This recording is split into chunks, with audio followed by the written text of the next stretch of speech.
ቤት መከራይ ስለማይችሉ ለሶስት ለአራቱ ነው አንድ ቤት ይከራያሉ። በዓለም ታሪክ ኤርትራ የምትባል ሀገር አልነበረችም። በ13 ሬዲዮ ጣቢያ ይብጠለጠል ነበር 17 ዓመት ሙሉ። ከሰሰ ብዙነሽ በቀለ፣ ሂሩት በቀለ እነዚህ ከኢትዮጵያ ውጭ ምን ማንፈልግም ብለው ነው የቀሩት። ቀጥሎ እነ ዳዊት ወልደ ጊዮርጊስ በአሜሪካ መንግስት ሊከዱን ሄዱት። ኤሌመንታሪ 2 ያክፍል እያለሁ እግዚአብሔር የለም ተብዬ ተምሬያለሁ። መፈንቅለ መንግስት አድራጊዎቹ ከ81 አድራጊዎች የተሻሉ ናቸው። በማዕረግ ከነሱ በታች በብዙ ርቀት ወደታች ያነሰው ሻምበል መንግስቱ ገመቹ በታንክ አስከበባቸው። ጄኔራል ማዕረጉም እውቀቱም ክብሩም ከፍተኛ ነበር። ዓለም አቀፍ ማዕረግ ሆኖ ጄኔራል ሁሉ ማጣት ማለት ጦሩ አዛዥ አልባ ሆነ፣ መሪ አልባ ሆነ። ስለዚህ ያን ጦር ያስበላው ማን ነው? ግንቦታን ካከበረ ማክበር ያለበት የአሜሪካ መንግስት። እኔ ኤርትራ እንደ ውጭ ሀገር አላያት። ያሳዝናል። እንግዲህ የግብጽ የኢትዮጵያ ጠላት እኮ ነው። ኢትዮጵያ በእናንተ እጅ መግባቷ በጣም ያሳዝናል። ጠላታችን ሳይቀር ያመሰግናቸው የለም። አየው።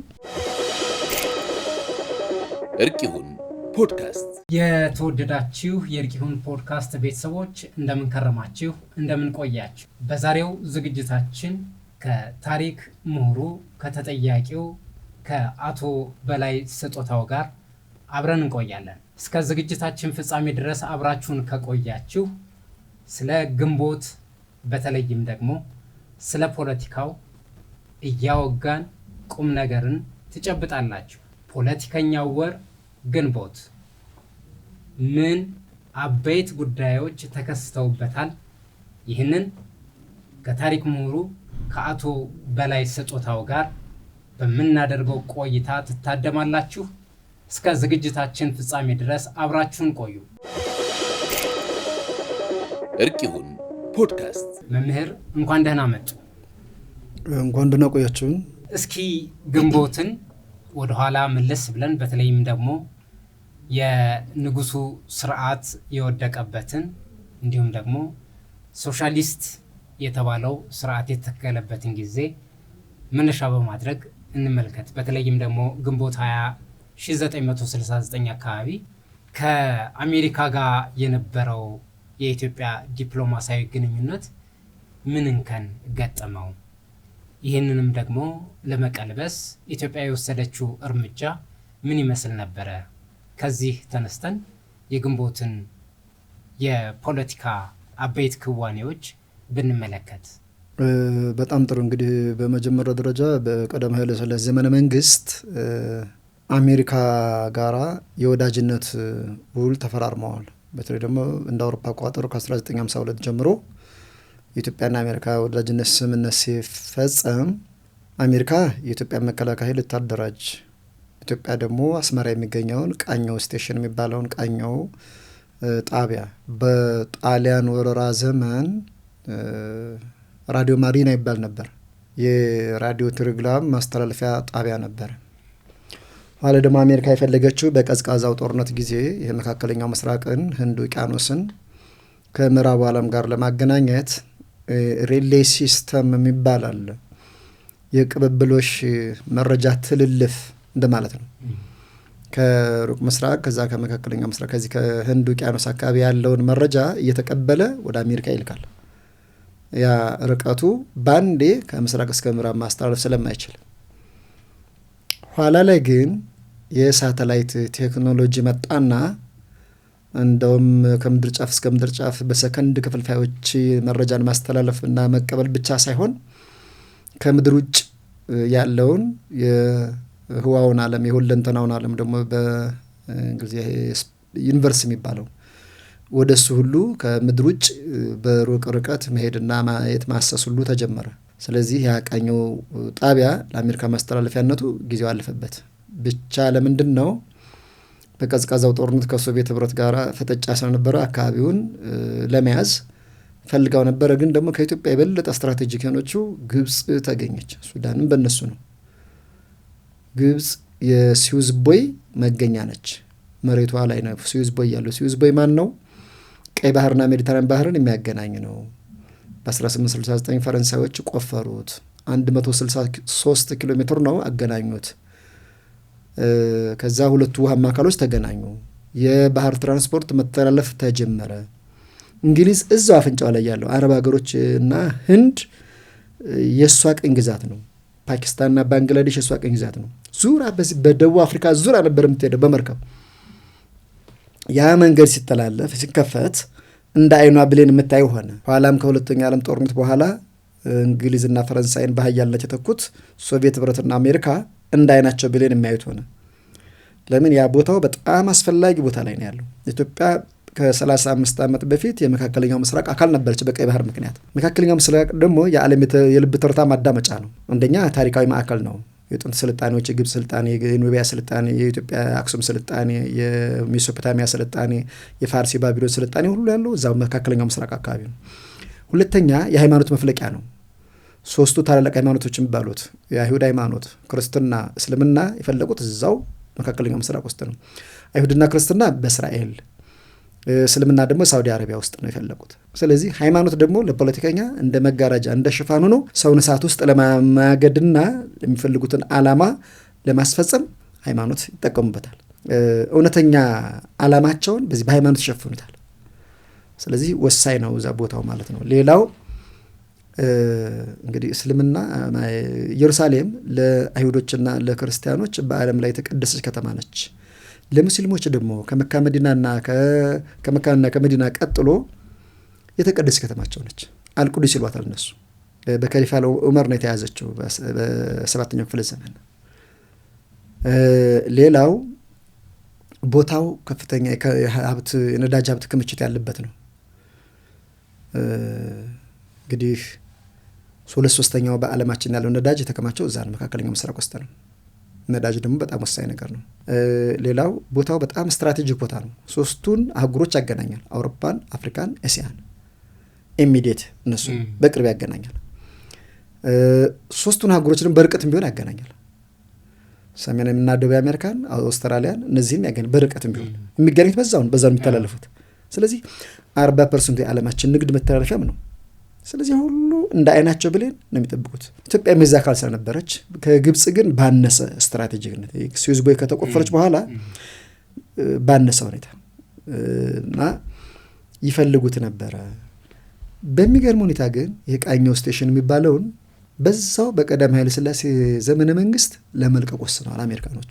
ይሄ መቼ ነው የታወቀው? ጠቅላይ ሚኒስተሩ የውጭ ጉዳይ ሚኒስተሩ አቶ ምናሴ ኃይሌ ይባሉ ነበር ኋላ ላይ የነበሩት። እሳቸው አሜሪካን ሀገር ሄደው ስለ ቃኘው አስፈላጊነት ሲናገሩ ቃኘውን እንደማይፈልጉት እንደሚለቁት ነገሯቸው። እዛ ላይ ይህ ለኢትዮጵያ እንደ መተማመኛ ነበረ፣ መደራደሪያም ነበረ። አለመፈለጉ ደግሞ ሌላ ችግር እያስከተለ መጣ።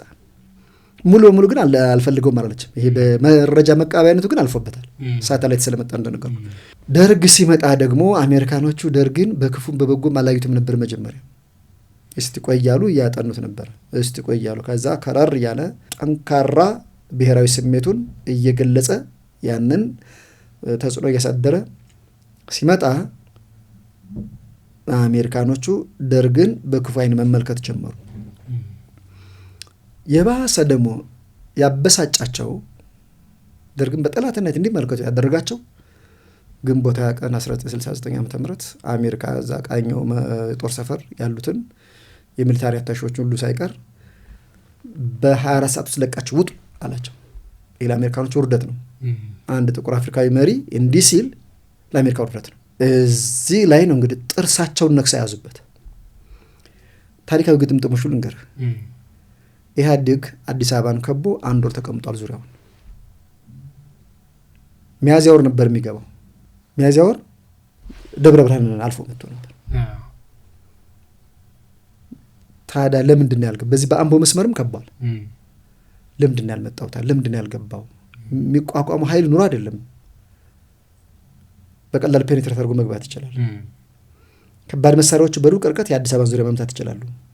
ያቺ ቀን ለሪቬንጅ ተፈልጋለች፣ ለብቀላ።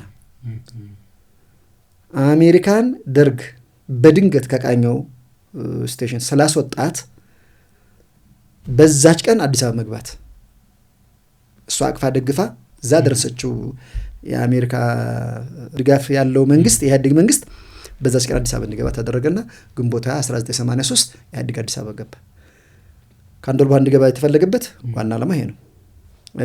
ታሪካዊ ግጥምጥሞሹ ይሄ ነው። በቀልም ስለሆነ ሌላው እንግዲህ በ1969 ሶማሌ ወራን ነበርኛ ኢትዮጵያ 100 ሚሊዮን ብር ከፈለችበት የጦር መሳሪያ ነበር 100 ሚሊዮን ብር ማለት በዛ ዘመን $50 ሚሊዮን ማለት ነው ምክንያቱም ብሩ በደርግ ዘመን 2 ብር ከ07 ነበር መጨረሻ አካባቢ የደርግ መጨረሻ አካባቢ ስለዚህ ብሩ ኢኩቫለንት ሞር ኦር ሌስ ኢኩቫለንት እንደው የሚባል ነገር ነበር ስለዚህ ያ 100 ሚሊዮን ብር የከፈልንበት ጦር መሳሪያ አሜሪካ ከልክላ አስቀረችው እስከ መጨረሻው ከልክላን ያስቀረችው ይሄ የጦር መሳሪያ ግዢ የተፈጸመው ቀደም ብሎ በነበረው በቀደም ዘመን ነው አይደል ግን ተከለከለ ደርግ በዚህ በአሜሪካ ላይ ሶማሌ ስትወረን ኢትዮጵያ እንድትወረር እንድትሸነፍ ተፈልጓል ለምን ኢትዮጵያን ማጣት ማለት ለአሜሪካ አፍሪካን ማጣት ማለት ነው ኢትዮጵያ ውስጥ የተለኮሰው የጸረ ቅኝ ግዛት እንቅስቃሴ አድዋ ላይ ተንጸባረቀው ድል ለመላው አፍሪካ በጸረ ቅኝ ግዛት እንቅስቃሴ ያቀጣጠለ ትልቅ በጨለማው ዘመን የተከሰተ ብርሃን ሆኗል ያ ብርሃን እንዲጠፋ ነው የምትፈልገው አሜሪካ የኢትዮጵያ ሕዝብ ያለ መገዛት ሜንታሊቲ እንዲጠፋ ትፈልጋለች እንዲዋረድ ሜንታሊቲው ራሱ እንዲዋረድ የተገዥነትን እንዲቀበል ትፈልጋለች ስለዚህ የደርግ መንግስት ደግሞ ናሽናሊስት ነው በአገር ውስጥ ጨካኝ ሊሆን ይችላል በኢትዮጵያዊነት ጉዳይ ግን አይደራደርም ለኢትዮጵያ ሉዓላዊነት ለኢትዮጵያ ሕዝብ አንድነት ነጻነትና ክብር ራሱን አሳልፎ የሰጠ መንግስት ነው በሌላው ጉዳይ ብቃት አለው ወይ ጭካኔ ፈጽሞ የለም ወይ እሱ ሌላ ጉዳይ ነው አሁን ያልነው በዚህ ጉዳይ ግን ኢትዮጵያን ባለመስረቅ ከሱ በፊትም ከሱ በኋላ ተወዳዳሪ ያለው መንግስት ነው ምናልባት እዚህ ጋር ብናነሳው ጥሩ የሚሆን የሚመስለኝ አሜሪካን በአፍሪካ ውስጥ የሚገኙ መንግስታትን በመፈንቅለ መንግስትም በሌሎች በታጣቂ ቡድኖችም ፈንቅሎ ለማስወገድ በወራት ምናልባትም ደግሞ በአመታት በአጭር አመታት ውስጥ ሊጠናቀቅ የሚችል ተልእኮ እንደሚኖራቸው ይገልጣሉ የደርግ 17 አመት አሜሪካ ትግል ውስጥ ገብታበት እንዴት ቆየ ይሄ እንግዲህ ጆርጅ ቡሽ የሚባለው የቀድሞ የአሜሪካ ፕሬዚዳንት ሲናገር አፍሪካ ውስጥ መንግስት ለመቀየር እንደው በዛ ቢባል 2 አመት ነው የሚወስድብን በ6 ወሩ ተቋም ያስነስተን የገለበጥነው መንግስት አለ ኢትዮጵያ ውስጥ ግን የደርግ መንግስት ለመጣል 17 አመት ፈጅቶብናል ብሏል ይህን ስታስበው እንግዲህ ደርግ ዓለም በሙሉ ጠላቱ ነው አውሮፓ ጠላቱ ነው አረብ ጠላቱ ነው አሜሪካ ጠላቱ ነው ይረዳዋል የሚባለው ሶቪየት ህብረትም ከነሱ የበለጠ ዋና ጠላቱ ነው ምክንያቱም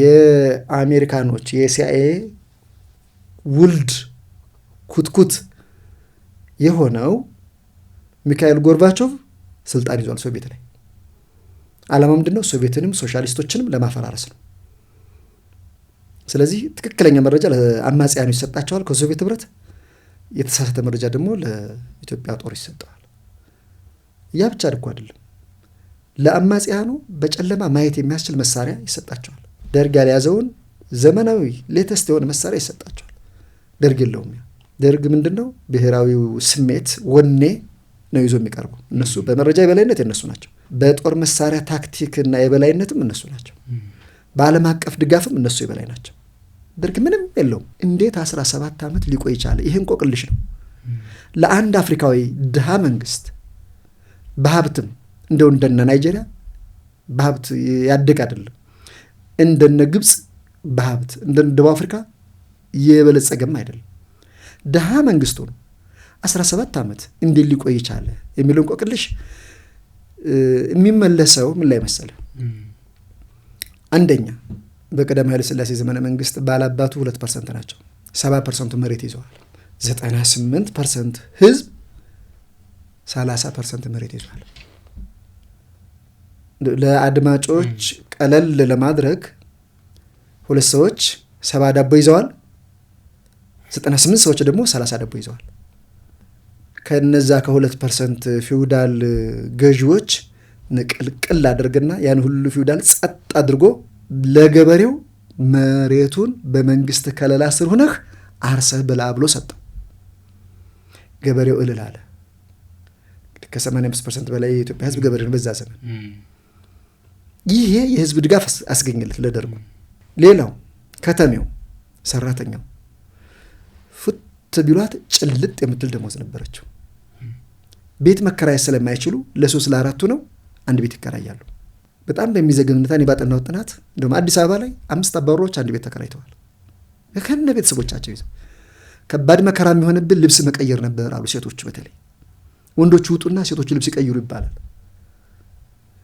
ያንን አንድ ሰው አዲስ አበባ ላይ 25 ቤት ይሰራል፣ 32 ቤት ይሰራል፣ 17 ቤት ይሰራል። ህዝቡ ግን ቤት አልባ ሆኗል። ያንን ትርፍ ቤት ምን አደረገ? በአዋጅ ንቅልቅል አደረገና ለህዝቡ እንካኖርበት አለ። ዛሬ ቀበሌ ቤት የሚባለው በየአዲስ አበባ ሆነ በክፍለ ሀገር ያለው እሱ የወረሰውና ለህዝቡ የሰጠው ነው።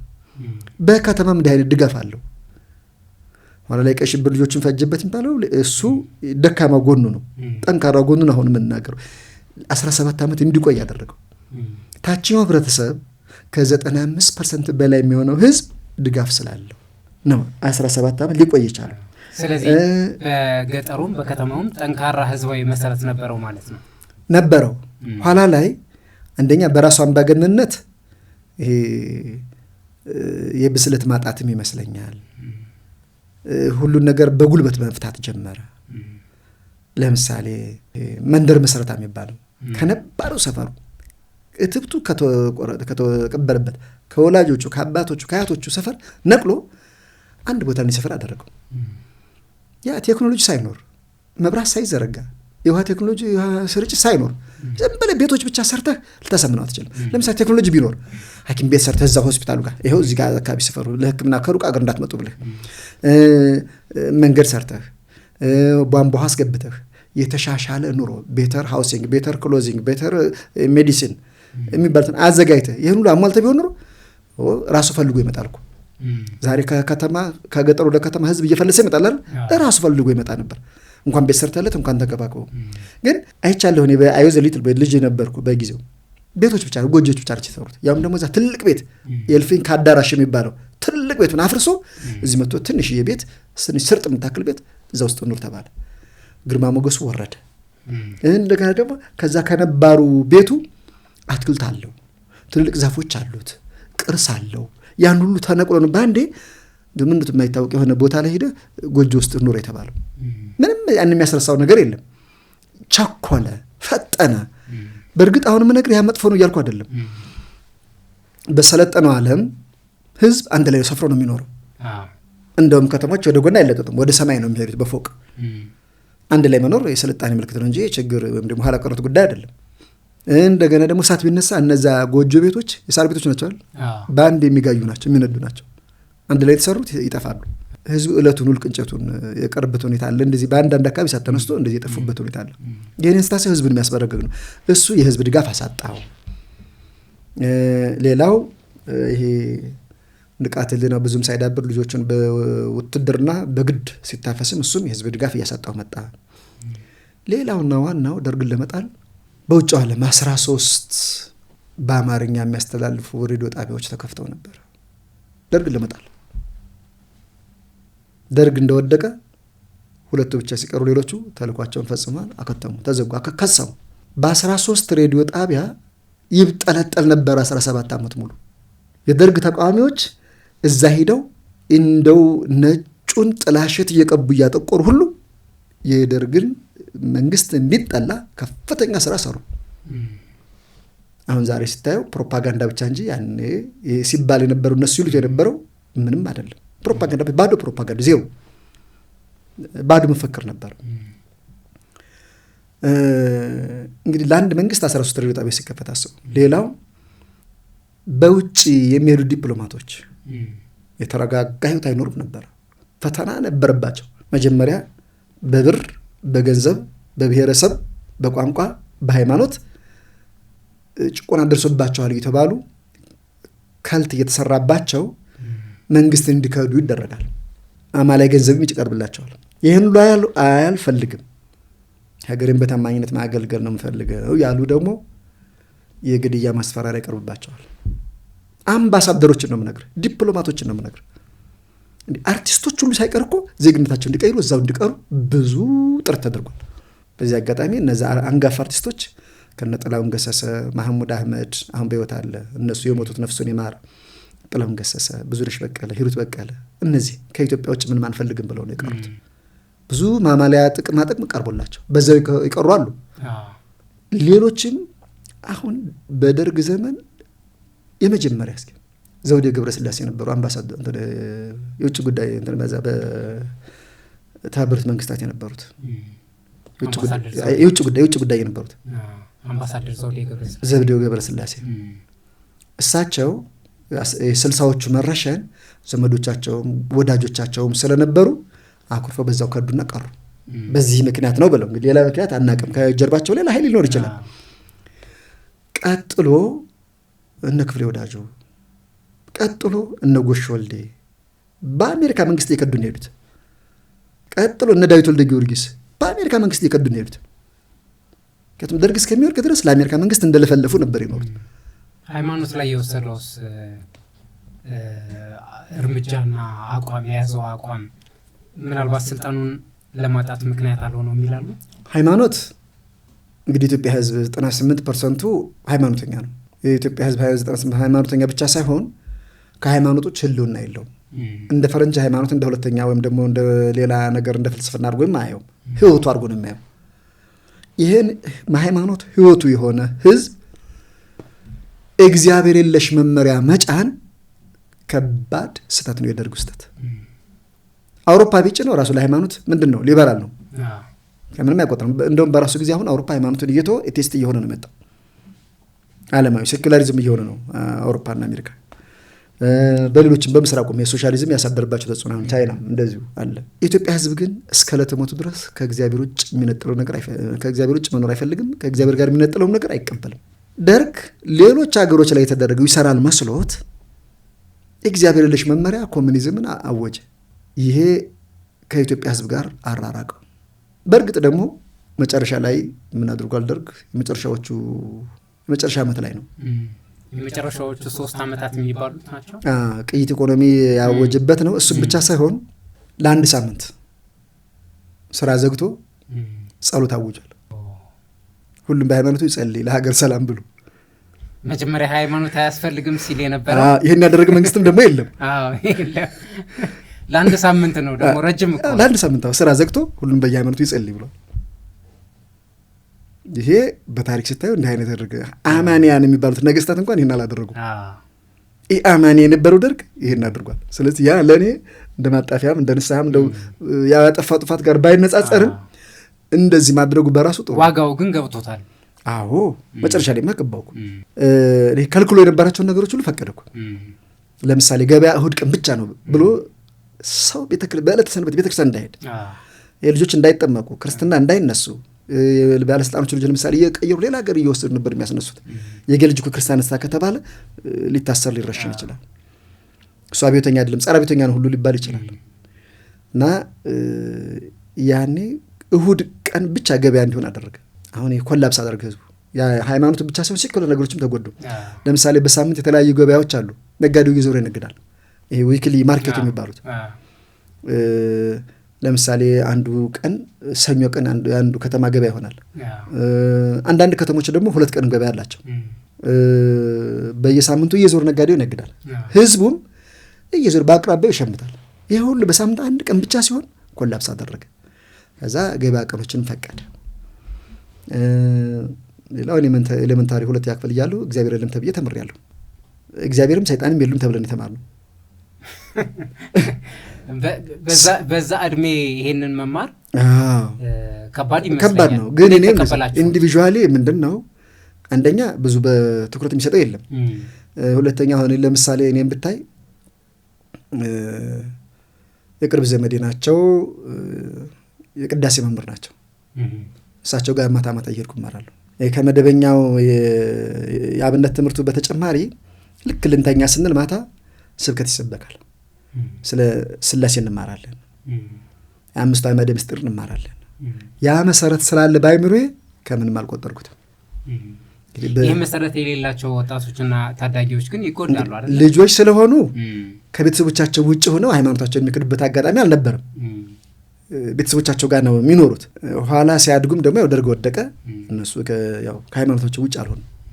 ምናልባት ትልቅ ሰዎች ራሳቸውን የቻሉ ትልቅ ሰዎች ወደ መጨረሻ ላይ እስካሁን አንዳንዶቹም እስከ ለተመታቸው ድረስ ሃይማኖት የለሽ ሆነው ቀርዋሉ፣ ራሳቸውን የቻሉ በተለይ ደግሞ ምሁራን የሚባሉት በተለይ ደግሞ ይሄ የሶሻሊስት ሀገሮች ሄደው የተማሩት ቻይናና ሶቪየት ህብረት ሄደው የተማሩት እነሱ አንዳንዶቹ ያው መጨረሻ ላይ ተመለሱ አሉ። አንዳንዶቹ ደግሞ በዛው የሞቱም አሉ እንደካዱ። እኛ ልጆች ስለነበር ከቤተሰቦቻችን ውጭ ስላልሆን ብዙም ግን በአእምሮን የማስታውሰው ያ የተማርኩት ትምህርት የበለጠ መምህሩ ከሚነግረን የበለጠ ተጽዕኖ አለው። ስለዚህ በዚህ አጋጣሚ ምንድነው ወላጆችም እንደ አደራ ምለው የቤተ ክርስቲያን አባቶችም ልጆችን በህፃነታቸው ሀልዎተ እግዚአብሔርን ያስተምሯቸው። የሃይማኖት መሰረት የሆነውን አዕማደ ምስጢር ይማሩ። ከዛ ታሪክን ባጭር እያደረጉ የሙሴ ታሪክ የአብርሃም ታሪክ እያሉ ያስተምሯቸው። ወላጆች ይሄን ይችላሉ። እያንዳንዱ ወላጅ አሁን በገንዘብ የተሳካለት ወላጅ ህይወቱ ግማሽ ነው። በትምህርት እስከ ፒኤችዲ ድረስ የተሳካለት ወላጅ ሊኖር ይችላል፣ ህይወቱ ግማሽ ነው። በልጆቹ የተሳካለት በቢዝነስና በገንዘብና በእውቀት ባይሳካለትም ህይወቱ ሙሉ ነው። ምክንያቱም ህንፃ ሰርቶ ዞር ሲል ልጆቹ የሉም፣ ጠፍተዋል። በሱስም በምንም የሉም። በቃ ከህይወት ወስተዋል። ስለዚህ ለህይወታቸው መሰረቱ ደግሞ ሃይማኖት ነው፣ እግዚአብሔር ነው። ስለዚህ ስለ ሀልዎተ እግዚአብሔር ማስተማር አለባቸው ወላጆች። የተወደዳችሁ የእርቅ ይሁን ፖድካስት ቤተሰቦች ከአቶ በላይ ስጦታው ጋር የምናደርገው ቆይታ አሁንም እንደቀጠለ ነው። በቆይታችን እጅግ ጠቃሚ ነገሮችን እንደቀሰማችሁ አምናለሁ። አሁንም አብራችሁን ቆዩ። እርቅ ይሁን ፖድካስት ተጨማሪ ነገር ይኖራል ደርግን ለመጣል ምክንያት የሚሆን ከጠቀስናቸው ውጪ? ሌላው የደርግ የጦር ጀነራሎች ላይኞቹ ሁሉም ሳይሆን በጣም ጥቂቶች ናቸው፣ ግን ቁልፍ ቦታ ያዙ ናቸው። የደርግ ሚኒስትሮች በውጭው ዓለም በባዕድ ተቀጥረዋል።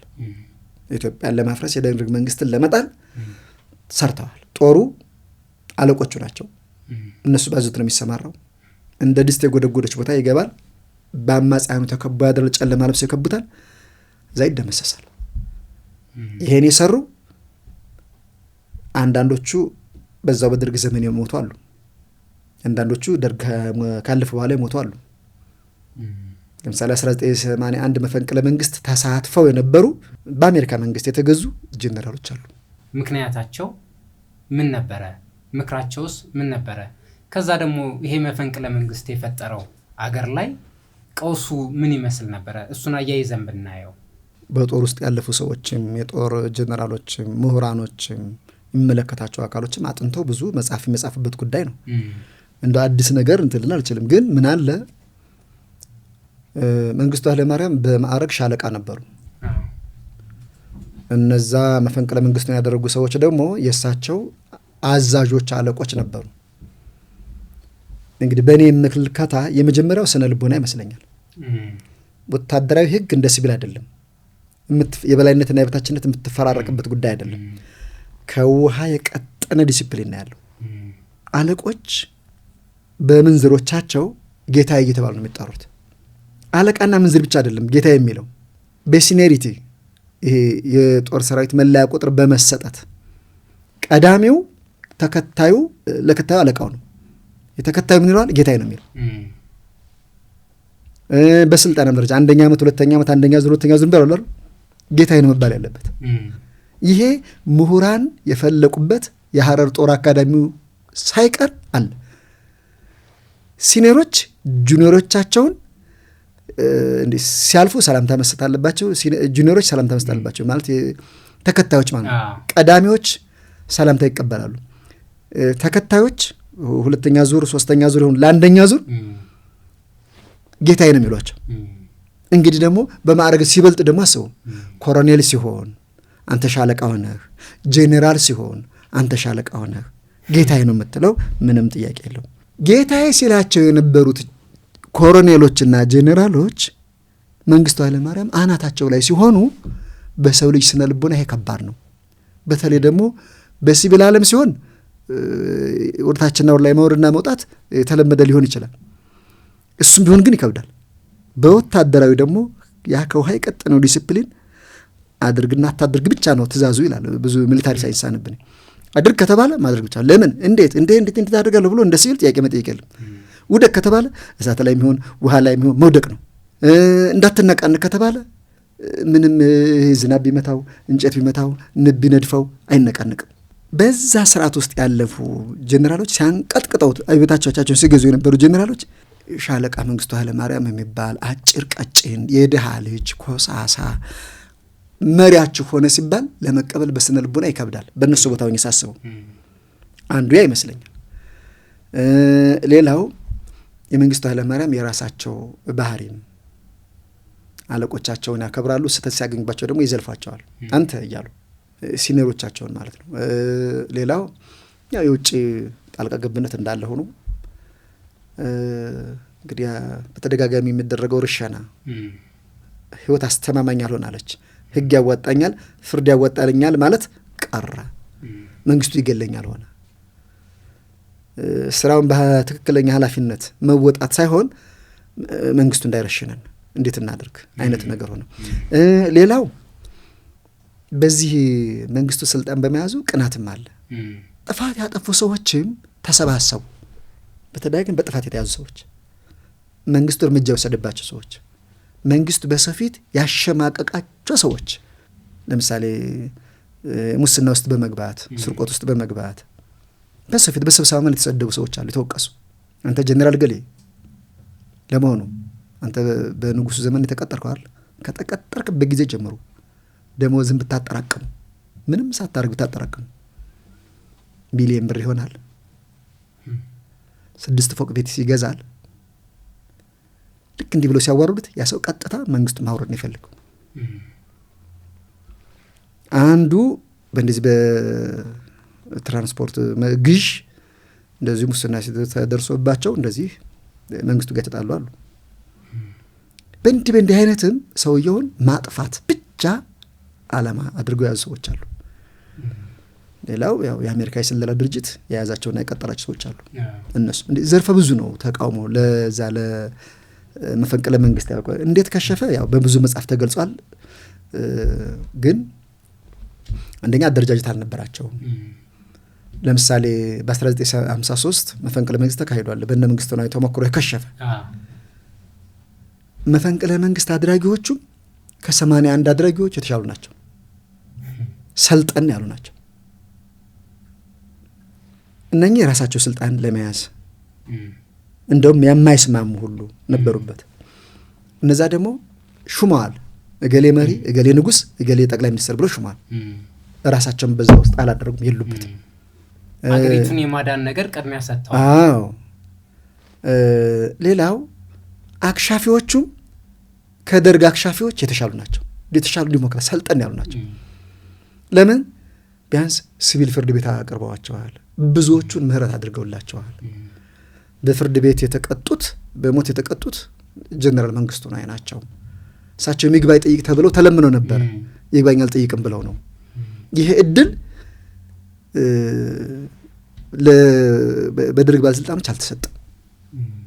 እንደውም ፍርዱን አቋርጠው በአንዲት ግማሽ ገጽ ወረቀት በምትሞላ ነው የሞት ፍርድ ተፈርዶባቸዋል ብሎ አስቸኳይ ትእዛዝ ሰጥተው ፍርዱ እንዲቋረጥ ያደረጉት። ወታደራዊ ፍርድ ቤት ተቋቁሞ ነበር አይደል?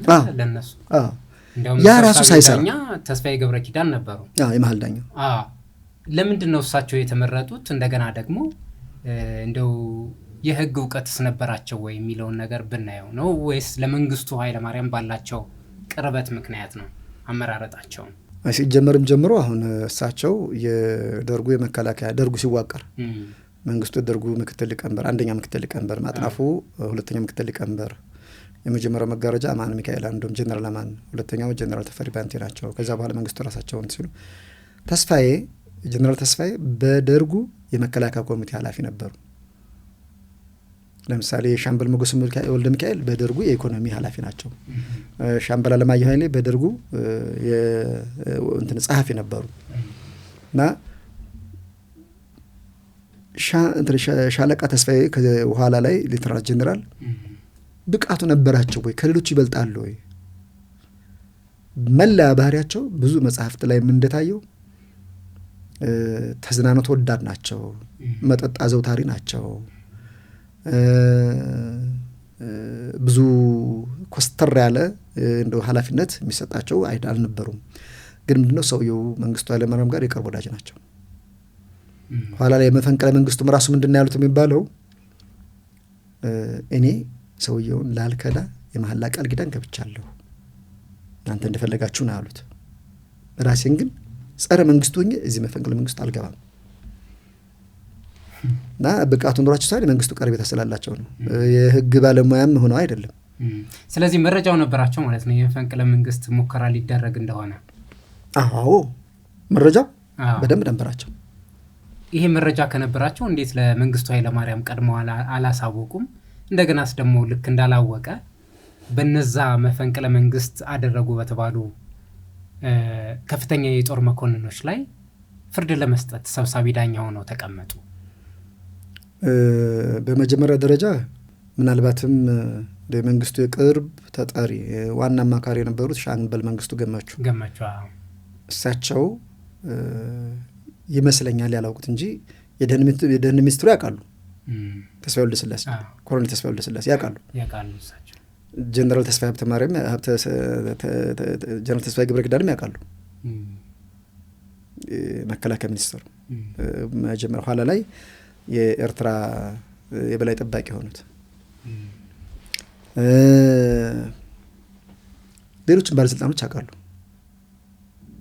ምናልባት ያንንም የተናገሩት ስለሚያውቁ በምንድን ነው መሰል መፈንቅለ መንግስቱ ሲጀመር ሲብላላ ማላላት፣ የስነ ልቦናን ማላላት፣ ቀጥታ መፈንቅለ መንግስት እናደርጋለን ብለው አይነግሯቸው፣ ብሶቶችን ማስተጋባት።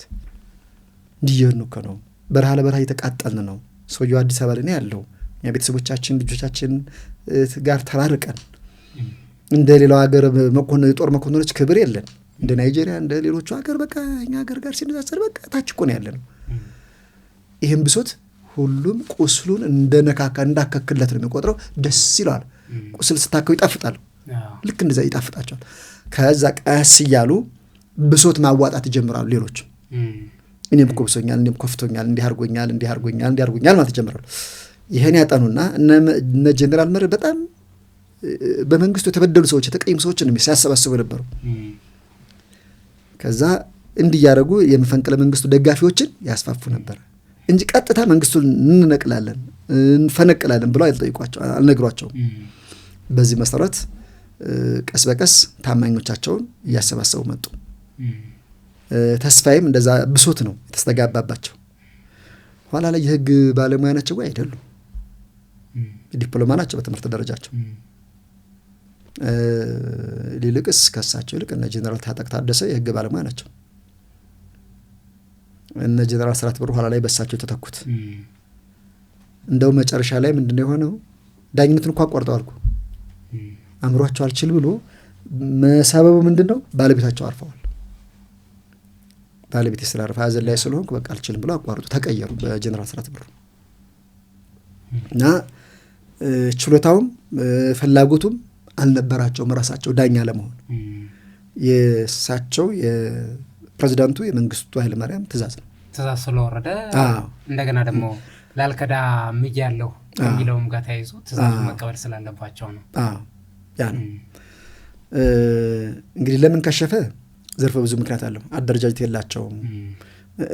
የተሳሳተ ምልከታም ነበራቸው። ለምሳሌ እኛ ከጀመርነው ህዝቡ መሮታል፣ ጦሩም መሮታል፣ ስለዚህ ይቀበለናል ብሎ ያስባሉ።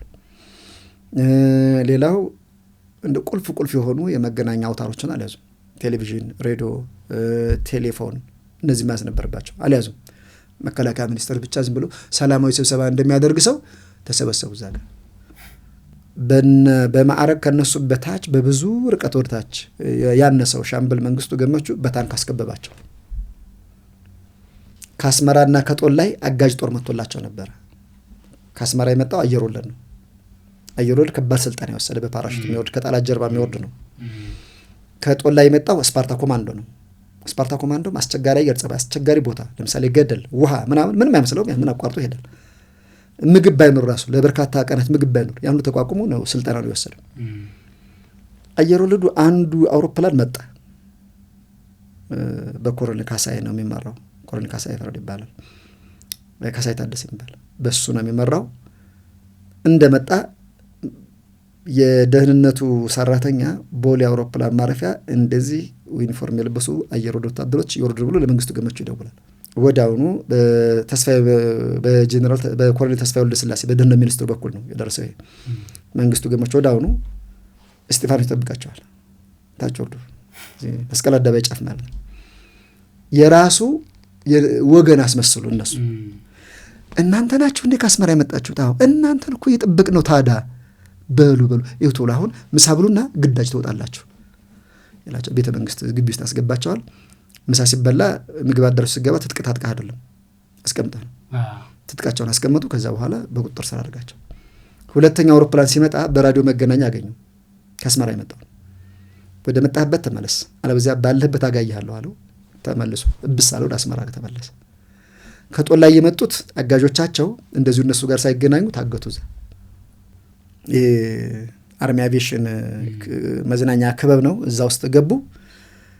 እዛ ውስጥ ክበቡን ተቆጣጠሩ። እነሱም ያው እስከ ተወሰነ ሰዓት ድረስ ጀነራል ቆምላቸውም ይሄ ታንኩን ቱሬቱን ዙሪያ አፈሙዙን ዙሮ ሲያዩት ተመልሰው ወደ ሌላ ቦታ ሄደው ተሰወሩ። በዛ አድርገው አሜሪካን ሀገር መግባታቸው ተሰማ። ከጊዜ በኋላ ብቸኛ በህይወት የተረፉት እሳቸው ናቸው።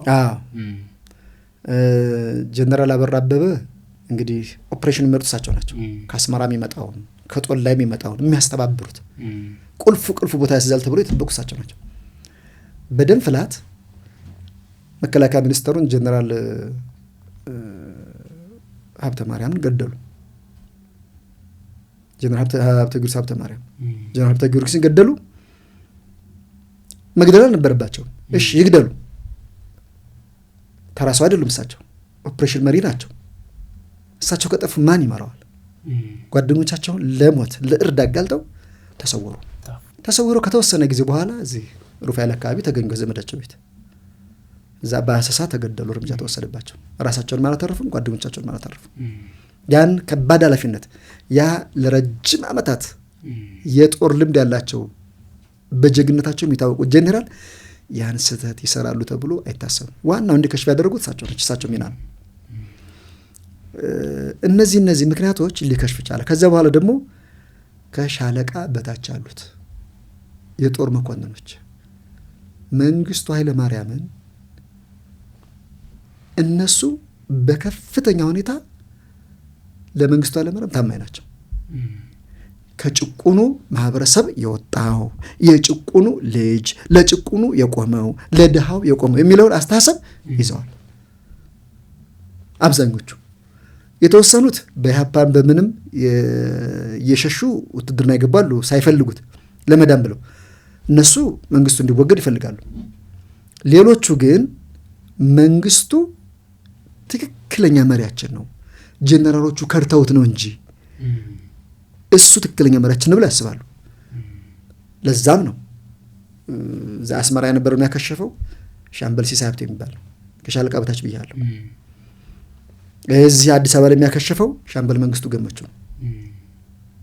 በየቦታውም ደግሞ ጀነራሎቹን ተቃውሞ የተነሳው ይሄው ከሻለቃ በታች ያሉት ናቸው። ይሄንን አልተረዱትም ጀነራሎቹ። ይሄንን ማወቅ ነበረባቸው፣ አላወቁትም። ይደግፈናል ብሎ አሰቡ። ዝም ብሎ እነሱ የላይኞቹን ኮሎኔሎችና ጀነራሎች ሰበሰቡ፣ አነጋገሩ። በቃ የጦሩ ስሜት ይሄ ነው ብሎ አሰቡ። የተወደዳችሁ የእርቂሁን ፖድካስት ቤተሰቦች ከአቶ በላይ ስጦታው ጋር የምናደርገው ቆይታ አሁንም እንደቀጠለ ነው። በቆይታችን እጅግ ጠቃሚ ነገሮችን እንደቀሰማችሁ አምናለሁ። አሁንም አብራችሁን ቆዩ።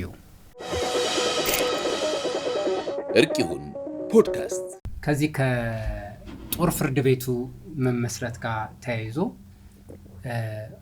ውሳኔ ከመስጠቱ በፊት አብዛኞቹ የጦር መኮንኖች በጅምላ ተረሽነዋል።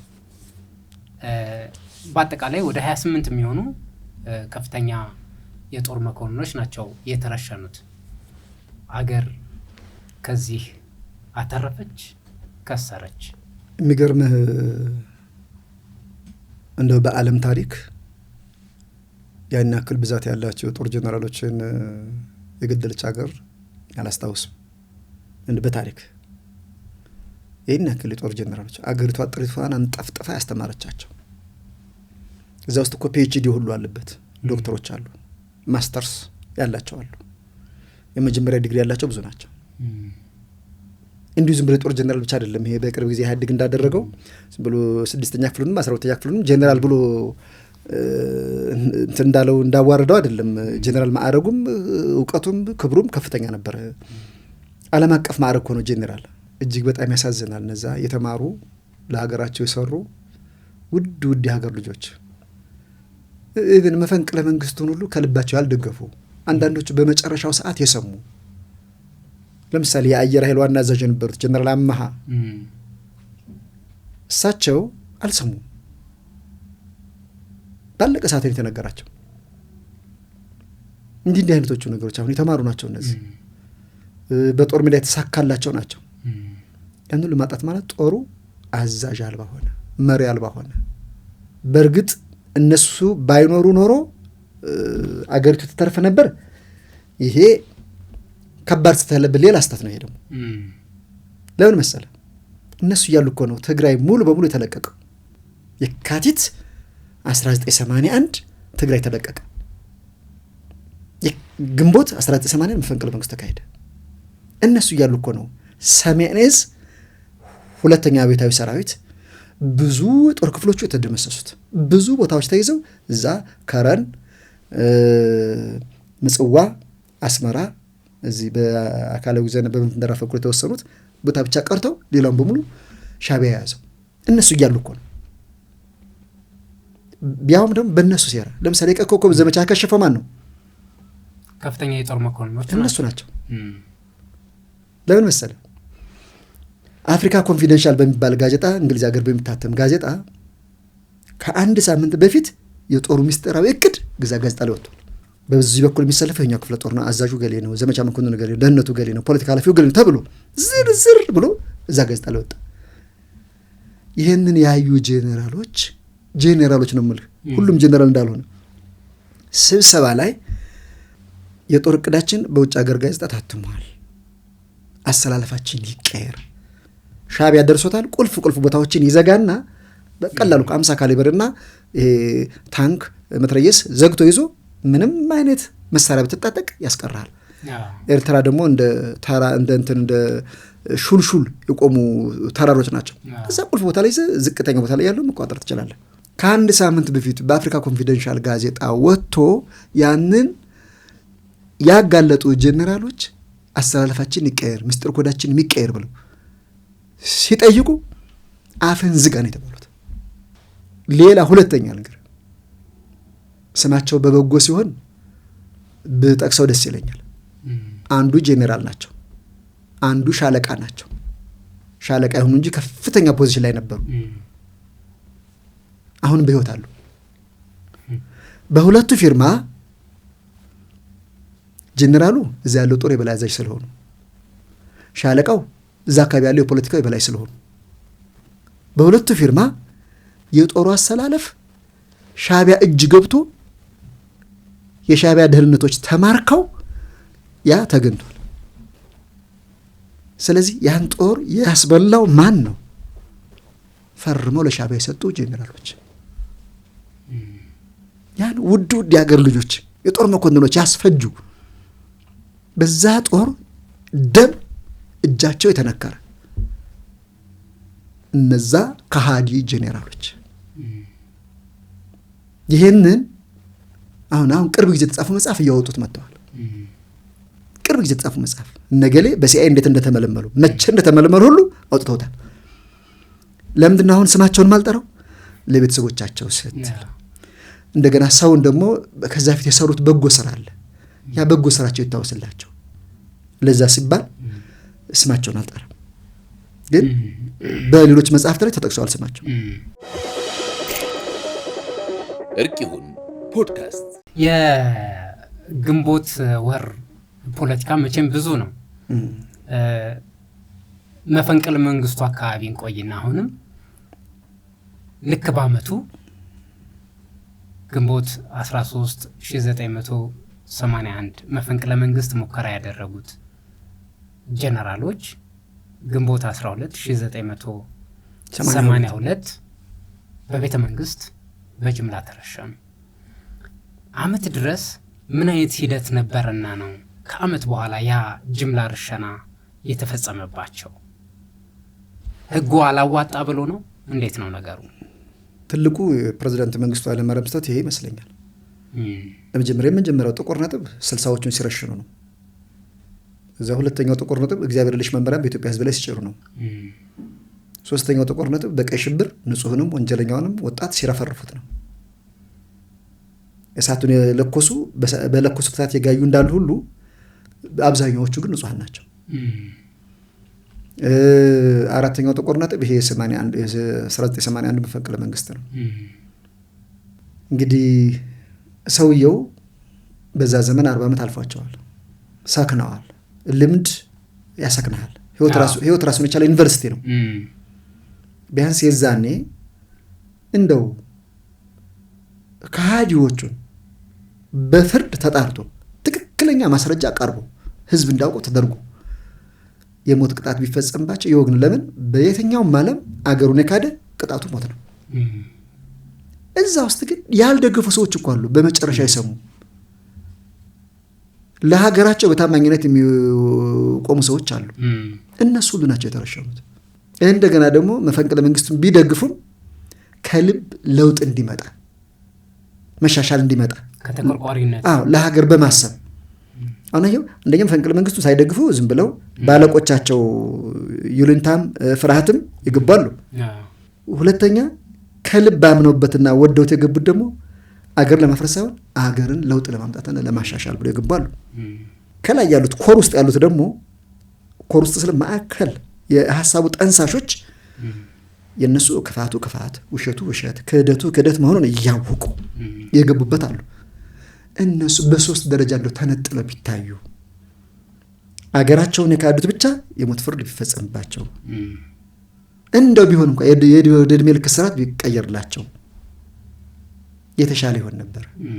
መንግስቱ በዛ እድሜያቸው እንደገና ደግሞ ውድ የጦር መሪዎቻቸውን እሳቸው እጃቸውን በእጃቸው ቆርጦ አይደለም የኢትዮጵያን እጅ ቆረጡ ነው ማለት በሚያሳዝን ሁኔታ ያመደረግ አልነበረበትም። ጦራቸውን አስከብበው ያስደመሰሱ አሉ። እነሱ መቀጣት ነበረባቸው። ለምን ኢትዮጵያን የጎዱት እነሱ። ያ የፈሰሱት የደሃ ልጅ ደም እኮ ውሃ አይደለም። ያ ለምንድን ነው በብዙ መጽሐፍም በብዙ ሚዲያም ይሄ አይዳሰስም። ጦራቸውን እያስከበቡ ያስደመሰሱት እነ ጄኔራል ገሌ የሞት ቅጣቱ ይገባቸው ነበር። አገር ያፈረሱ ናቸውና። ሌሎቹ ግን በምህረት የሚሸኙ አሉ፣ የሚለቀቁ በመለስተኛ ቅጣት ስርዓት የሚቀጡ አሉ፣ በእድሜ ልክ ስርዓት የሚቀጡ አሉ። ያው ጥቂቶች ብቻ በአገር ክህደት የሚጠየቁ አሉ። ይህን አላደረጉም። ለምን እንዳደረጉ እሳቸው ናቸው የሚያውቁት። የተወደዳችሁ የእርቂሁን ፖድካስት ቤተሰቦች ከአቶ በላይ ስጦታው ጋር የምናደርገው ቆይታ አሁንም እንደቀጠለ ነው። በቆይታችን እጅግ ጠቃሚ ነገሮችን እንደቀሰማችሁ አምናለሁ። አሁንም አብራችሁን ቆዩ። እርቂሁን ፖድካስት። ቅድም ስለ መንግስቱ ኃይለማርያም እድሜ አነሳን። 40 ዓመት ሞልቷቸዋል። የተወለዱት ግንቦት 1933 ዓመተ ምህረት ነው። የመፈንቅለ መንግስት ሙከራ የተደረገባቸው 1981 ነው። አገር ጥለው የሄዱት 1983 ግንቦት 13 ነው። ከዚህ ለቀው የሄዱት ግንቦት እና እሳቸው ምንና ምንድን ናቸው? ግንቦት እንግዲህ ምናልባትም ለእሳቸው ብቻ ሳይሆን ለኢትዮጵያም በተወሰነ መልኩ ኢትዮጵያን የጎዳበት ሁኔታ ነው ያለው። ለምሳሌ እነዛ ጄኔራሎቹ ማለቅ፣ ኋላም በእሳቸው ትእዛዝ ከ82 የተረሸኑት እነዚህ ሁሉ ስታዩ ኢትዮጵያ ነች የተጎዳቸው። እሳቸው ብቻ አይደሉም። በግል እሳቸው ብቻ አይደሉም፣ ኢትዮጵያም ተጎድታለች። ሌላው ደግሞ እንደገና ኢህአዴግም አዲስ አበባ የገባበት ቀን ቅርታ ይደረግልኝ ከመጀመሪያው ጀምሮ ግንቦት ሃያ ሲከበር የሚያውቁ ሰዎች ሁሉ ሲቃወሙ ያገኛል። የሥራ ባልደረቦችም ቤተሰቦችም ሁሉ ያውቃሉ። ግንቦት ሃያን ካከበረ ማክበር ያለበት የአሜሪካ መንግስት ነው። ሁሌ የምናገረው ቃል ነው። የሱ ድል ነው። ምክንያቱም አንድ የነበረች ኢትዮጵያን ሁለት አድርጓል። ምክንያቱም በዓለም ላይ የሌለ በቋንቋ ላይ የተመሰረተ ህገ መንግስት አሸክሞናል። ይህን የአቶ መለስ ቀብር ጊዜ ጂሚ ካርተር ሲናገሩት ሚሊዮኖቻችን እያየና እየሰማን የተናገሩት ይህንን የሰጠሁት ህገ መንግስቱን ብለው። ምክንያቱም በዓለም ላይ የሌለ ህግ በህገ መንግስቷ ውስጥ የመገንጠል ህገ መንግስት ያስገባች ብቸኛ ሀገር ነች። ምን ያክል ኢትዮጵያን ቢጠሏት እንዲህ አድርገው እንድትፈራረስ የምትሞትበትን ህግ ያሸከሙት። ግንቦት እንዲህ አይነቶችን መዘዞች እንዲህ አይነቶቹን መቅሰፍቶች ሁሉ ይዞ የመጣ ነው። ኢትዮጵያ ነች በጣም የተጎዳቸው። መንግስቱ ምናልባት በግል ክብራቸውን አጥተዋል። የሚፈልጉትን ለሀገራቸው ማስፈጸም የሚፈልጉትን አላስፈጸሙም። ከዳር ሳያደርሱት ከስልጣን ወርደዋል። እዛ ሲሞቱም እስከ ዕለተ ሞታቸውም እንግዲህ በሰው ሀገር ነው የሚኖሩት። ምናልባት እሳቸው እንዲመጡ እንደሚፈቅድ ነገር ሁኔታው አልተመቻቸም እስካሁን ድረስ። ከተመለሱ በዚህ በሀገራቸው በክብር ለመቀበር ቢበቁ ደስ ይለኛል። የበለጠ የተጎዳቸው ኢትዮጵያ ነች። እሳቸው ቢጎዱ የበለጠ የተጎዳቸው ነች። ግን ቢሆንም እሳቸው ቢያንስ የልጆቻቸውን ፍሬ እያዩ የደስታም የመኖር ምንጭ ሆነውላቸው ልጆቻቸው እየኖሩ ነው። ቢያንስ እንደሳቸው የመኖር ዕድል ያላገኙ ሰዎች አሉ እና የበለጠ የተጎዳቸው ኢትዮጵያ ነች በግንቦት። እንግዲህ ግንቦት 6 1990 ዓ.ም ሻዕቢያ ኢትዮጵያን ያጠቃበት ጊዜ ነው። ህፃናትን ትግራይ ላይ በትምህርት ቤት እያሉ በሚያሳዝን ሁኔታ በአውሮፕላን የደበደበበት ጊዜ ነው። የገደልበት እና ያቆሰልበት ጊዜ ነው። ያ ጦርነት ለኢትዮጵያ ከሚሰጠው ጥቅም ይልቅ ያስከተለው ጉዳት ነው የበለጠው። በመጀመሪያ እኔ ኤርትራ እንደ ውጭ ሀገር አላያትም። በመጠኑ ቢሆን እርስ በርስ ጦርነት አድርጌ ነው የማየው። እንድንገዳደል መገዳደያ መርዙን የሚቀሙት እዛ ባህር ማዶ ያሉት ናቸው እንጂ አስመራና አዲስ አበባ ላይ የተቀመጡ ሰዎች አይደሉም። የትእዛዝ ጦርነት ነው። ሁለተኛ እንግዲህ የመንግስት መገናኛ ብዙሃን እንደገለጹት 70,000 ኢትዮጵያውያን አልቀዋል እዛ ጦርነት። በአድዋ ጦርነት ስንት ሰው ነው የሞተው? ዓለም አቀፍ አንጸባራቂ ድል የሆነው የአድዋ ድል ስንት ሰው ነው የሞተው? 6,000 ኢትዮጵያውያን ናቸው የሞቱት። ይሄ ግን ሚኒንግለስ የሆነ የእርስ በርስ ጦርነት ስንት ሰው ነው የሞተው? 70,000 መንግስት የተናገረው ነው። በውጭ ዓለም ያሉ መገናኛ ብዙሃን ደግሞ ለምሳሌ ኢኮኖሚስት የሚባል ጋዜጣ አለ፣ መጽሔት አለ። ኢኮኖሚስት አለኝ እኔ መጽሔቱ እስካሁን ድረስ አለኝ። ኒውስዊክ ይባላል። እዛ ላይ ምንድን የሚሉት 250,000 people died for a meaningless piece of land from both sides። ከሁለቱም ወገኖች 250,000 ህዝብ አልቋል ይላል። እንግዲህ በቅርብ ጊዜ ሆነውን ደግሞ የምታየው በሚሊዮን የሚቆጠር እና ይሄን ስታየው ተጎዳችው ኢትዮጵያ ነች። ያ ጦርነት ምንም ኢትዮጵያ ነስከ በዲፕሎማሲም እንኳን አልተከበረም እኮ ተሸንፈናል። ቦታዎቹን 70,000 ህዝብ አስጨርሰን አሳልፈን ሰጥተናል በአልጀርስ ስምምነት። ሌላው ግንቦት 8 መፈንቅለ መንግስቱ እንግዲህ ብዙ ጀነራሎችን ያሳጣን ነው። ግንቦት 12 ቀን እንግዲህ ጀነራሎቹ በግማሽ ገጽ ወረቀት የሞት ፍርድ ተፈርዶባቸው የሀገር ባለውለታዎች የሆኑት ህይወታቸውን እንደ ዘበት የጠፋበት ቀን ነው። ግንቦት 13 መንግስቱ ኃይለ ማርያም ኢትዮጵያን 17 ዓመት ከመሩ በኋላ የሚወዷትን አገራቸውን እሳቸውን ያመነውን ህዝብ ትተው የሄዱበት ቀን ነው። ይህም ለኢትዮጵያ ውርደት ነው። እንደ ሀገር ነው የምናየው። ገብቷል። በግሉ ሰውየው መጥላት ይቻላል፣ መንግስቱ ኃይለ ማርያም መጥላት ይቻላል። እንደ ሀገር ግን የኢትዮጵያ መሪ ሄዱ። ይሄ ለኢትዮጵያ ክብር አይደለም፣ ውርደት ነው። የግለሰቡ ብቻ ሳይሆን የሀገሪቱም ውርደት ነው። መሪያችን ነው የሄዱት። የሚጠላቸው ራሱ ቢያገኛቸው የሚገላቸው ሁሉ ሳይቀር ለሱ ውርደት ነው። ለምሳሌ ሳዳም ሁሴን መንጋጭላቸው እንደዚህ በባትሪ እያበሩ እስኪ ክፈት ወደዚህ አፍህን እስኪ ግለጥ እስኪ ይተባሉ። ኋላ ላይም በገመድ ተሰቅለው ሲልሱሉ እያሉ ሲሞቱ ይሄ ለኢራቅ ህዝብ ክብር አይደለም፣ ውርደት ነው። ሳዳምን ለሚቃወሙ ሁሉ ውርደት ነው። ሙአመር ጋዳፊ ቱቦ ውስጥ ተገለው መገኘታቸው ለሊቢያ ይሄ ክብር አይደለም፣ ውርደት ነው። ስለዚህ ለኢትዮጵያም ውርደት የመንግስቱ መሄድ። ግንቦት እንግዲህ አንድ የነበረች ኢትዮጵያ ሁለት ሆነች። የኢትዮጵያ ህዝብ ፍላጎት አንድ ቤተ መንግስት አዲስ አበባ ላይ፣ አንድ ቤተ መንግስት አስመራ ላይ መሆኑ አይደለም፣ አንድ እንዲሆን ነው። አሁን የኢትዮጵያን ድንበር እንግዲህ በአፍሪካ አንድነት ድርጅት ሲቋቋም ዋና ዓላማው ከዋና ዓላማዎቹ አንዱ የየሀገሮችን የአባል ሀገሮችን ሉዓላዊነትና አንድነት ማስጠበቅ ነው ይላል። ሉዓላዊነትና የግዛት አንድነት ይላል። ቴሪቶሪያል ኢንተግሪቲ ይላል። ሶቨሬኒቲ ኤንድ ቴሪቶሪያል ኢንተግሪቲ የሉዓላዊነትና የግዛት አንድነት ማስጠበቅ ነው ይላል። ኤርትራ ስትገነጠል የአፍሪካ መሪዎች ኖ ብለው ኤርትራ መገንጠል የለባትም፣ የኢትዮጵያ ታሪካዊ ግዛት ነች፣ ህጋዊና ታሪካዊ መስረጃዎች አሉ እያሉ ተከራከሩ። የኛዎቹ ጉዶች ነፍሳቸውን ማራሁን የሉም፣ ሁለቱም የሉም። አንዱ ወንበር ላይ የተቀመጠ፣ አንዱ ደግሞ ውጭ ጉዳይ ላይ የነበሩ ናቸው። ኤርትራ መገንጠል አለበት እያሉ ተከራከሩ። ጁልየስ ኔሬሬ የታንዛኒያ ፕሬዝዳንት ናቸው። ሲሞቱ 3.5 ሚሊዮን ህዝብ ነው ቀብራቸው የተገኘ። በአፍሪካ ውስጥ ያን ያክል የተገኘ ሰው የለም። ስልጣን በፈቃዳቸው የለቀቁ ሰው ናቸው። አፍሪካንም ኢትዮጵያን የሚወዱ ሰው ናቸው። ታንጋኒካና ዛንዚባርን አንድ ያደረጉት ታንዛኒያ ያሉ ሰው ናቸው።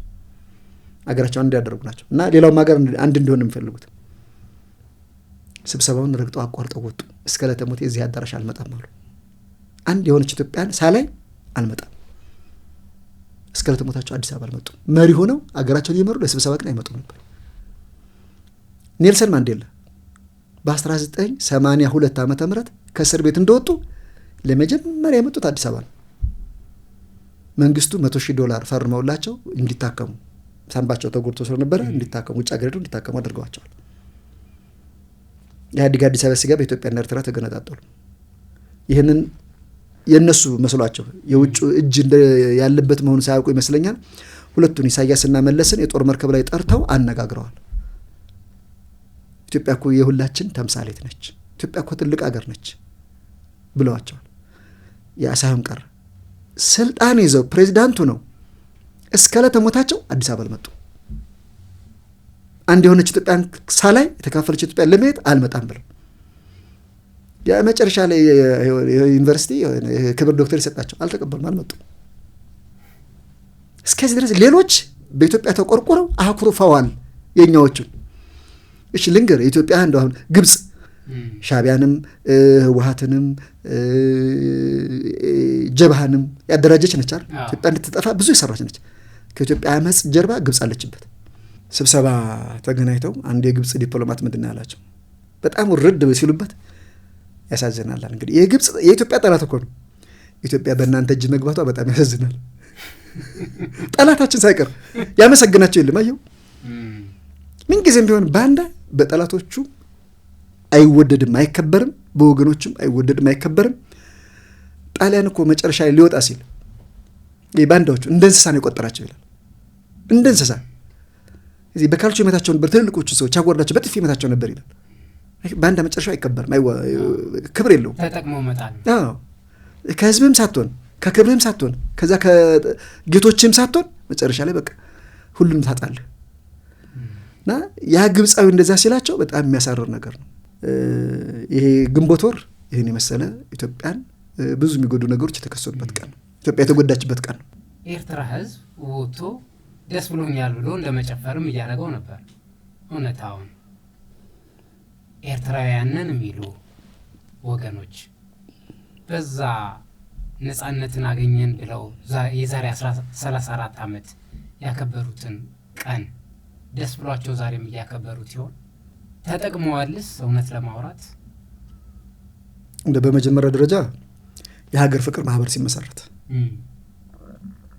በታሪክ አጋጣሚ ቀዳማዊ ኃይለ ሥላሴ አዲስ አበባ የገቡት ሚያዝያ 27 ቀን ነው። በታሪክ አጋጣሚ የሀገር ፍቅር ማህበር የተመሰረተው በዛው ቀን ነው። እንግዲህ ግንኙነት የለበትም፣ እግዚአብሔር ነው ያደረገው ይሄንን።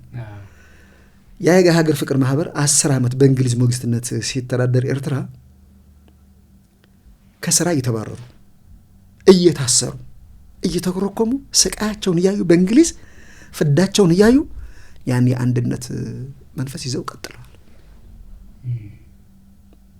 በራሳቸው በኤርትራ ህዝብ መስዋዕትነት ነው ኤርትራ ወደ እናት ሀገሯ የተመለሰችው። እነ ጠቅላይ ሚኒስትር ኋላ ላይ የውጭ ጉዳይ ሚኒስትር ነበር፣ ኋላ ላይ ጠቅላይ ሚኒስትር ነው። እነ አክሉ ሀብተወልድ በውጭ ያለውን ዲፕሎማሲ አንበሳውን ድርሻ ይዘው እንዳለው ነው። በነገራችን ላይ አሁን ደርግ እሳቸውን ሲገል እሳቸው ጭንቅላት ለጥይት ሳይሆን ለዘውድ ለማዕረግ ነበረ እና የኤርትራ ህዝብ ነው ኤርትራን ወደ ኢትዮጵያ ወደ እናት ሀገሩ የመለሳት። ጣሊያን 40 ዓመት ሲገዛ የኤርትራ ህዝብ ወደ ኢትዮጵያ ይመጣ ነበር። ከየት መጣ ምናምን አይባልም። የኢትዮጵያ ህዝብ ወደዛ አይሄድም ጣሊያን ስለሆነ እንጂ የኤርትራ ህዝብ ወደዚህ ይመጣ። ቤቱ ለቤተ ክህነት ትምህርት ይመጣሉ፣ ጆይን ያደርጋሉ፣ ይማራሉ። በቃ መብታቸው። ከየት መጣ አይባልም። ለትምህርት ለዘመናዊ ትምህርት ይመጣሉ። ለምሳሌ ሞገስ አስገዶም፣ አብርሃ ደቦጭ፣ ዳግማዊ ምኒልክና ተፈሪ መኮንን ትምህርት ቤት ነው የተማሩት። ለምን? ጣሊያን ከ4ኛ ክፍል በላይ ማስተማር ስለማይፈቅድ እንዲማሩ ስለማይፈቅድላቸው። እነዚህ ሁለቱ የካቲት 12 በጣሊያን በጄኔራል ግራዚያኒ ላይ ቦምብ የወረወሩትና ያቆሰሉት ናቸው። እነዚህ ለትምህርት ነው የመጡት። ዳግማዊ ምኒልክ ትምህርት ቤትና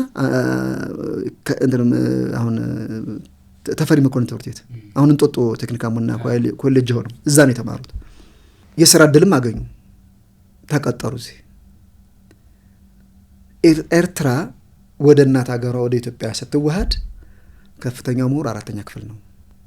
ኢትዮጵያ ውስጥ ግን ፒኤችዲ ነበር፣ ዶክተሮች ነበሩ። መገዛት አየኸው፣ ከማወቅ ወደ አለማወቅ ያደነቁራቸዋል እንጂ እንዲያውቁ አይፈቀድላቸው። ለመሬታቸውን አስለቅቆ ጣሊያን ሰፋሪዎችን አስፈሩባቸዋል። ማዕድናቸውን አስለቅቆ ጣሊያን የወርቅ ማዕድናቸውን ተቆጣጥሯል። የራሱ የኤርትራ ህዝብ ነው ያን ሁሉ ግፍ ባይኑ ስላየ ኢትዮጵያዊነት ክብር እንዳለው አመዛዝኖ ራሱ ነው ያን ሁሉ የእንግሊዝ እስራትና እንግልት ከስራ መፈናቀል ተቋቁሞ ለኢትዮጵያ አንድነት የሰራው። እንግሊዝ ያንን ለማሰናከል ብዙ አሁን ለምሳሌ ሊበራል ፕሮግሬሲቭ ፓርቲ የሚባል መስርታለች። ትግርኛ ተናጋሪው ትግራይና ደጋውን ኤርትራ አንድ ላይ አድርጋ አንድ ሀገር መንግስት ለመመስረት። ሙስሊም ሊግ የሚባል የሙስሊም ወንድማማቾች ማህበር የሚባል ቆላውን ኤርትራ ሙስሊሙንና ሱዳን አንድ ላይ አድርጋ ለመግዛት ኤርትራን ራሱ ለመገነጣጠል ነው። ሌላ ደግሞ ሶስተኛ አለ ፕሮ ኢታሊያን የሚባል የጣሊያን ደጋፊዎች ማህበር የሚባል እንዴት ኤርትራ እዛ ያን ቅኝ ግዛት አይቶ ያን ክፋት አይቶ እንዴት ኢጣሊያን ተመልሶ ይምጣ ይላል የሚል ጥያቄ ሊኖር ይችላል። ሰዎቹን ስነግር ግን አይ እነሱ እንኳን ይችላል ነው የምትለው። በአባታቸው ኢጣሊያን አባቶቻቸው ጣሊያኖች እናቶቻቸው ኤርትራ ተወላጆች ናቸው። ስለዚህ ለአባቶቻቸው ያ ኢጣሊያን መንግስት ሲመጣ ቅኝ ገዥ የሚሆኑት ራሳቸው ናቸው። ሌላው ቪክቲም ይሆናል እንጂ ሌላው ተጎጂ ይሆናል እንጂ እነሱ አይጎዱም። ገዥ ናቸው እነሱ። ስለዚህ እነሱ የሚጠበቅ ነው ይሄን ቢሉ ያን ሁሉ አድርጋ እንግሊዝ አልተሳካለትም። እንደው አንድነቱን የሚያጠለሽ ነገር ምን አደረገ ጣሊያን? በመኪና እየዞረ የተባበሩት መንግስታት ተወካዮች ሲመጡ በመኪና እየዞረ ግድግዳውንም ድልድዩንም ቤቱንም ግንቡንም ጠቅላላ ድንጋዩን ሁሉ ሳይቀር አረንጓዴ ነጭ ቀይ ቀባው ጠቅላላ። የሀገር ፍቅር ማህበር አባላት መኪና የላቸው። ሳይክል ያለው በሳይክል ፈረስ ያለው በፈረስ በእግሩ የሚሮጥ በእግሩ ወጣቱ የተቀበለ ቀለም የተቀበሉ ነጩን ቢጫ መቀባት ነው። አረንጓዴ ነጭ ቀይ ነው አይደል? ጣሊያን ባንዲራ አረንጓዴው እንዳለ ነው፣ ታች ያለው ቀዩም እንዳለ ነው። ነጩን ቢጫ ሲቀባው ምን ይሆናል? የኢትዮጵያ ይሆናል። ድካማቸውን ቀነሰላቸው። ታሪክ አጋጣሚ እንደዛ አድርገው ጧት የተባበሩት መንግስታት ታዛቢዎች ሲመጡ አረንጓዴ ቢጫ ቀይ ነው አገር ምድሩ። በልጧቸው ነበር፣ እነሱ በለጡት። እንደው አሁን ህወሓት የኤርትራ ህዝብ ትግል ከየት ወዴት የሚል መጽሐፍ ጽፏል። በዛ መጽሐፍ ኤርትራ አንድም ቀን የኢትዮጵያ አካሉን አታውቅም ይላል። እንደውም ብሔረሰብ ጠቅሶ የዛ ገዢ መደቦች እና ቡችሎቻቸው ኤርትራ የኢትዮጵያ አካል እንደሆነች አድርገው ይናገራሉ። ቁጥሩ ቀላል የማይባል ህዝብ ተቀብሏቸዋል ይላል። ነው ተመስሎት ይላል። ከ1882 በፊት በዓለም ታሪክ ኤርትራ የምትባል ሀገር አልነበረችም። በፈረንጅ ከ1890 በፊት ከ1882 እስከ 1933 ለ52 በጣሊያን ተገዛች። ከዛ እንደገና ደግሞ በ10 ዓመት በእንግሊዝ ሞግዚትነት ተዳደረች። ከዛ በፊት የኢትዮጵያ ነች። ከዛ ከ1945 በፊትም ደግሞ የኢትዮጵያ ነች እንግሊዝ ከወጣች በኋላ። ከዛ እንግዲህ በ30 ዓመት ትግል በኋላ 1980 በኋላ እንደገና መልሳ ተገነጠለች። የኤርትራ ህዝብ አሳልፎ የሰጠው ምኒልክ ነው ይላሉ። አንደኛ ጣሊያን በ1928 ኢትዮጵያን ሲወር ያን ድንበር አፍርሶታል። ድንበሩ ተሻግሮ የመጣው መረብ ወንዝን አፍርሶታል። ሁለተኛ የኤርትራ ህዝብ የሀገር ፍቅር ማህበር አንድ አባላት ከኢትዮጵያ ጋር እንዋሃድ ብለው ሲፈራረሙና ለተባበሩት መንግስታት ሲያስገቡ የተባበሩት መንግስታት ሲያጸድቅ ፈርሷል። ሶስተኛ የኤርትራ ፓርላማ ፌዴሬሽን አፍርሶ ከኢትዮጵያ ጋር በአንድነት እንቆማለን እንደማንኛውም ክፍለ ሀገር እኩል እንታያለን እንጂ በፌዴሬሽን በተለየ መልኩ አንታይም ብሎ ሲያፈርሰው ያ የቅኝ ግዛት ድንበር ጠፍቷል። ከዛ በፊት በ1889 የአዲስ አበባ ስምምነት የሚባል ተፈርሟል። ከአድዋ ጦርነት በኋላ በ1896 ነው በፈረንጅ። ምንድነው አንቀጽ 5 ምንድነው የሚለው? ጣሊያን በማንኛውም ሁኔታ ለቆ ቢወጣ ኤርትራ ለኢትዮጵያ ትመለሳለች እንጂ ለማንም ተላልፋ አትሰጥም ይላል። ይሄ ጣሊያን የፈረመችው እኮ ነው። ይሄ በማንኛውም ሁኔታ ብትወጣ ነው የሚለው። በጦርነት ሆነ በማንኛውም ሁኔታ ብትወጣ እሺ ለኢትዮጵያ ትመለስ ብሎ ጣሊያን ፈርሟል ራሱ። እንግዲህ ጣሊያንም ያመነውን የፈረመውን ነገር እነንትና እንዳለመታደሉ ነው ከጣሊያንም በላይ ኤርትራ ለመገንጠል ሰርተዋል። ምናልባት ከሻቢያም በላይ። ወደ ኤርትራ ህዝብ እንምጣ። ኤርትራ ተገነጠለች። ክብር አገኙ አላገኙ፣ ነፃነት አገኙ አላገኙ፣ እድገት አገኙ አላገኙ፣ እነሱም አገኘን አይሉ። የሚሻለው ፍቅር አንድነት ላይ መስራት። ፖለቲከኞቹ ነጣጠሉት እንጂ ህዝቡ ዛሬም ድረስ አንድ ነው። የኤርትራ ህዝብ ኢትዮጵያ ወገኑን ይናፍቃል። የኢትዮጵያ ህዝብ የኤርትራ ወገኑን ይናፍቃል። አንድ ቢሆንለት እልል በቅምጤ ብሎ ደስታውን ገልጾ አይጨርሰው። አየን እኮ በቅርቡ ማለት አዎ ብልጭ አለችው የፍቅር እንደው ብርሃን ስትፈነጥቅ እንደ ወንድማማች ይሄ ቤተሰቡ ዘመድ ከሩቅ ዘመን በኋላ ተለያይቶ በናፍቆት እንደተገናኙ ሰው ነው የተገናኘው። እኔ አሁንም ፍቅር አንድነት ላይ ቢሰራ አንድ ወገን ነን። በታሪክ አጋጣሚ ቅኝ ግዛት መጥቶ ነጣጠለን። ያ ጎዳን እንጂ ማንንም አልጠቀመም።